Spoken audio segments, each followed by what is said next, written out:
সবাই কেমন আছেন? আশা করি সবাই ভালো আছেন। আজকে আমার মিশরীয় ফার্মি মুরগিকে শাক খেতে দিলাম। এই শাকগুলো খেতে দেওয়ার কারণ হচ্ছে কিনা, এখন শীতের সময় এই শাকগুলো পাওয়া যায় বেশিরভাগই।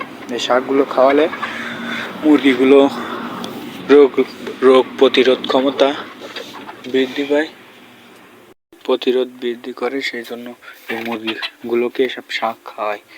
আর হচ্ছে কি মেন কারণ হচ্ছে কি, মুরগিগুলো খাবার বাঁচানোর একটা পদ্ধতি এই শাকগুলো। একবেলা মুরগিগুলোকে